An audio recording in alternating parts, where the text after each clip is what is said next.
Good morning అండి. Good morning everyone.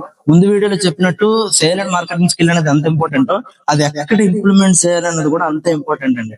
For suppose job చేస్తాం, job లో ఏంటంటే మనం ప్రొడక్ట్ సర్వీస్ సేల్ చేస్తాం. సో ఆ సేల్ చేయడం వల్ల మీకు లిమిటెడ్ టైం, ఇంత టైం ఫిక్స్డ్ గా ఉంటుంది. దానికి తగ్గట్టు మీకు పే అవుట్ ఇస్తారు, ఫిక్స్డ్ శాలరీలే ఉంటుంది. అదే మీరు సేల్ అండ్ మార్కెటింగ్ స్కిల్ అనేది బిజినెస్ లో ఇంప్లిమెంట్ చేశారనుకోండి, మీరు ఒక మంచి ఇండిపెండెంట్ గా గ్రోత్ అయ్యే ఛాన్స్ ఉంటుంది, ఒక ప్యాసివ్ ఇన్కమ్ జనరేట్ చేసే ఛాన్స్ ఉంటుంది, మీకు టైం ఫ్రీడమ్ కూడా దొరుకుతుంది అనమాట. సో నా సజెషన్ ఏంటంటే, ఆ, చాలా మంది జాబ్ చేస్తారు అనమాట. ఎందుకంటే ఇప్పుడు చాలా మంది జాబ్ కి ఎక్కువ ప్రయారిటీ ఇస్తున్నారు కాబట్టి. సో జాబ్ ఏదైతే చేస్తున్నారో అక్కడ సేల్ అండ్ మార్కెటింగ్ ఏదైతే చేస్తున్నారో చేయండి. సో ఒక ఎక్స్పీరియన్స్ అనేది వస్తుంది. ఆ ఎక్స్పీరియన్స్ ఎక్కువ తెచ్చుకోండి సేల్ అండ్ మార్కెటింగ్ స్కిల్ మీద. ఇంకా డెప్త్ ఇన్ఫర్మేషన్, ఇంకా డెప్త్ నాలెడ్జ్ తెచ్చుకోండి సేల్ అండ్ మార్కెటింగ్ స్కిల్ మీద.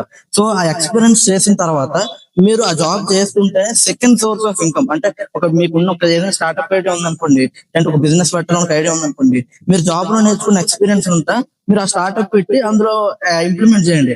ఆటోమేటిక్ గా మీరు జాబ్ రన్ అవుతుంది, అదే విధంగా మీకు బిజినెస్ కూడా గ్రో అవుతుంది, ఇండిపెండెంట్ గా గ్రో అయ్యే ఛాన్స్ ఉంటుంది అనమాట. సో ఎప్పుడైతే బిజినెస్ గ్రో అయింది అనుకోండి, బాగా గ్రో అయింది, బాగా ఇన్కమ్ వస్తుంది, బిజినెస్ లో ప్యాసివ్ ఇన్కమ్ వస్తుంది, సో ఇదంతా బాగా అయింది అనుకోండి, అప్పుడు మీరు జాబ్ వదిలేసినా పర్లేదు. సో నేను జాబ్ ని తప్పు పట్టట్లేదు. సో ఒక వే, ఎందుకంటే ఈ రోజుల్లో సొసైటీలో ఒక్క వే, అంటే ఒక్క సోర్స్ ఆఫ్ ఇన్కమ్ అని బతకడం చాలా కష్టం అండి. So second source of income అనేది తప్పకుండా ఉండాలి. సో ఒక మనిషికి సెకండ్ సోర్స్ ఆఫ్ ఇన్కమ్ అనేది తప్పకుండా ఉండాలి. సో అందరికి అర్థమైంది అనుకుంటాను. సో థ్యాంక్ యూ అండి, thank you so much, bye.